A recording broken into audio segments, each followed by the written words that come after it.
July 17, from 1 Chronicles, chapter 24. This is how Aaron's descendants, the priests, were divided into groups for service. The sons of Aaron were Nadab, Abihu, Eleazar, and Ithamar. But Nadab and Abihu died before their father, and they had no sons. So only Eleazar and Ithamar were left to carry on as priests. With the help of Zadok, who was a descendant of Eleazar, and of Ahimelech, who was a descendant of Ithamar, David divided Aaron's descendants into groups according to their various duties.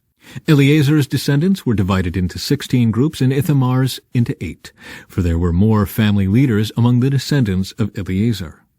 All tasks were assigned to the various groups by means of sacred lots, so that no preference would be shown, for there were many qualified officials serving God in the sanctuary from among the descendants of both Eleazar and Ithamar. Shemaiah, son of Nethanel, a Levite, acted as secretary and wrote down the names and assignments in the presence of the king, the officials, Zadok the priest, Ahimelech, son of Abiathar, and the family leaders of the priests and Levites. The descendants of Eleazar and Ithamar took turns casting lots. The first lot fell to Jehoiarib. The second lot fell to Jedaiah. The third lot fell to Haram. The fourth lot fell to Seorim. The fifth lot fell to Malchijah. The sixth lot fell to Mijamin. The seventh lot fell to Hakos. The eighth lot fell to Abijah. The ninth lot fell to Jeshua. The 10th lot fell to Shechaniah. The 11th lot fell to Eliashib. The 12th lot fell to Jachim. The 13th lot fell to Huppah. The 14th lot fell to Jeshabeab. The 15th lot fell to Bilgah. The 16th lot fell to Immer. The 17th lot fell to Hezer. The 18th lot fell to Hapizes. The 19th lot fell to Pethahiah. The 20th lot fell to Jehezkel. The 21st lot fell to Jachin. The 22nd lot fell to Gamul. The 23rd lot fell to Deliah. The 24th lot fell to Maaziah. Each group carried out its appointed duties in the house of the Lord according to the procedures established by their ancestor Aaron in obedience to the commands of the Lord, the God of Israel. Family leaders among the Levites. These were the other family leaders descended from Levi. From the descendants of Amram, the leader was Shebuel. From the descendants of Shebuel, the leader was Jediah. From the descendants of Rehabiah, the leader was Ishiah. From the descendants of Izhar, the leader was Shelemith. From the descendants of Shelemith, the leader was Jahath. From the descendants of Hebron, Jeriah was the leader. Amariah was second, Jehaziel was third, and Jekameam was fourth. From the descendants of Uzziel, the leader was Micah. From the descendants of Micah, the leader was Shemer, along with Ishiah, the brother of Micah. From the descendants of Ishiah, the leader was Zechariah. From the descendants of Merari, the leaders were Malai and Mushai. From the descendants of Jaaziah, the leader was Beno. From the descendants of Merari through Jaaziah, the leaders were Beno, Shoham, Zaccur, and Ibri. From the descendants of Malai, the leader was Eleazar, though he had no sons. From the descendants of Kish, the leader was Jeremiel. From the descendants of Mushai, the leaders were Malai, Eder, and Jeremoth. These were the descendants of Levi in their various families. Like the descendants of Aaron, they were assigned to their duties by means of sacred lots, without regard to age or rank. Lots were drawn in the presence of King David, Zadok, Ahimelech, and the family leaders of the priests and the Levites. David and the army commanders then appointed men from the families of Asaph, Heman, and Jeduthun to proclaim God's messages to the accompaniment of lyres, harps, and cymbals. Here is a list of their names and their work. From the sons of Asaph, there were Zaccur, Joseph, Nethaniah, and Azarellah. They worked under the direction of their father Asaph, who proclaimed God's messages by the king's orders. From the sons of Jeduthun, there were Gedaliah, Zeri, Jeshaiah, Shimei, Hashabiah, and Mattithiah, 6 in all. They worked under the direction of their father Jeduthun, who proclaimed God's messages to the accompaniment of the lyre, offering thanks and praise to the Lord. From the sons of Heman, there were Bukiah, Mattaniah, Uzziel, Shubael, Jeremoth, Hananiah, Hanani, Eliathah, Giddalti, Romantiezer, Joshbekashah, Malothi, Hathir, and Mahazioth. All these were the sons of Heman, the king's seer, for God had honored him with 14 sons and 3 daughters. All these men were under the direction of their fathers as they made music at the house of the Lord. Their responsibilities included the playing of cymbals, harps, and lyres at the house of God. Asaph, Jeduthun, and Heman reported directly to the king. They and their families were all trained in making music before the Lord, and each of them, 288 in all, was an accomplished musician. The musicians were appointed to their term of service by means of sacred lots, without regard to whether they were young or old, teacher or student. The first lot fell to Joseph of the Asaph clan and 12 of his sons and relatives. The second lot fell to Gedaliah and 12 of his sons and relatives. The third lot fell to Zachor and 12 of his sons and relatives. The fourth lot fell to Zerai and 12 of his sons and relatives. The fifth lot fell to Nethaniah and 12 of his sons and relatives. The sixth lot fell to Bukiah and 12 of his sons and relatives. The seventh lot fell to Asarellah and 12 of his sons and relatives. The eighth lot fell to Jeshaiah and 12 of his sons and relatives.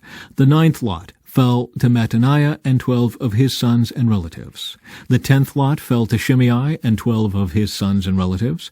The 11th lot fell to Uzziel and 12 of his sons and relatives.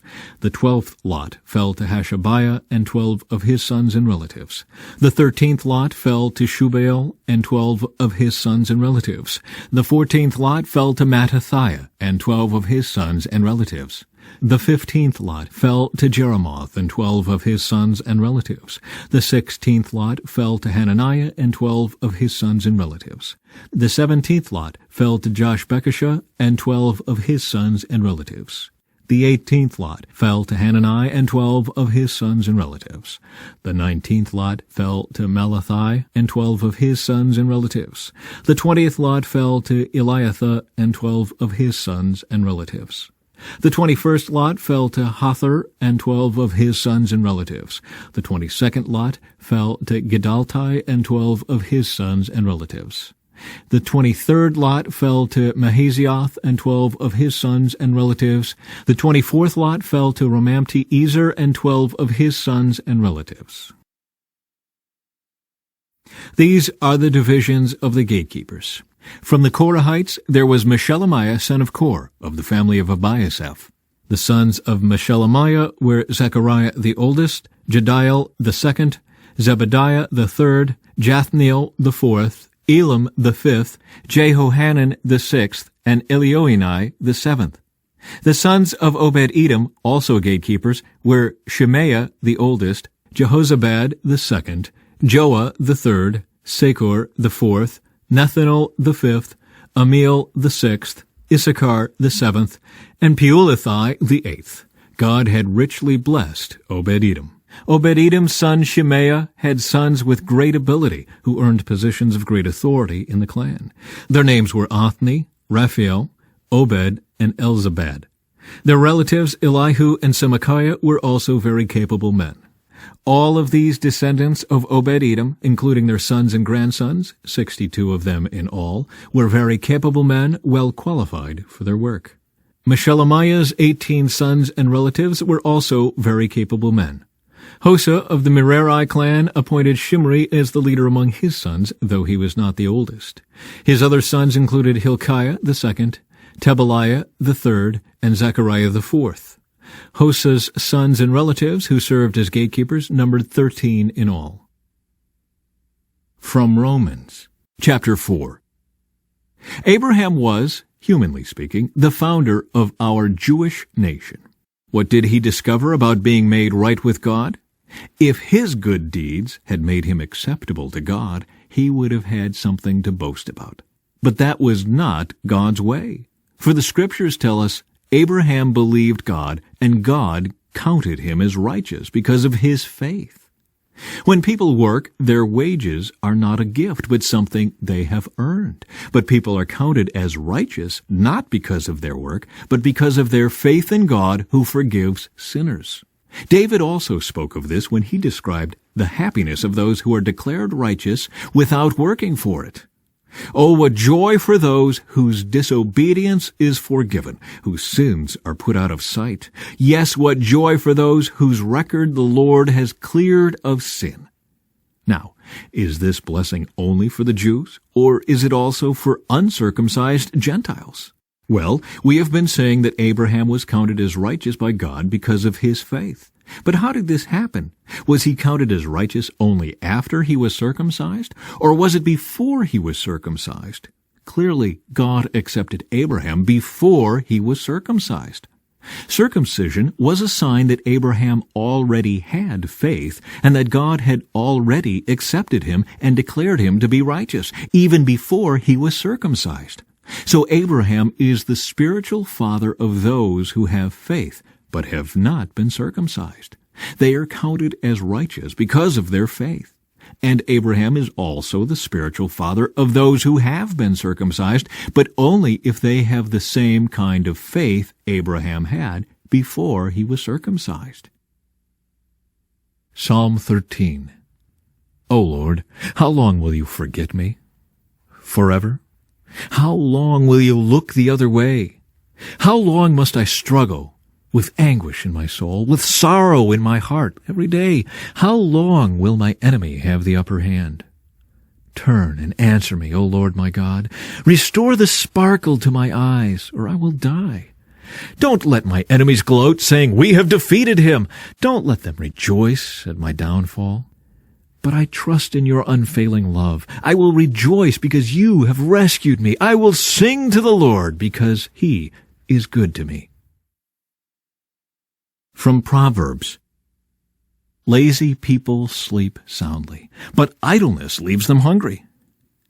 Keep the commandments and keep your life. Despising them leads to death.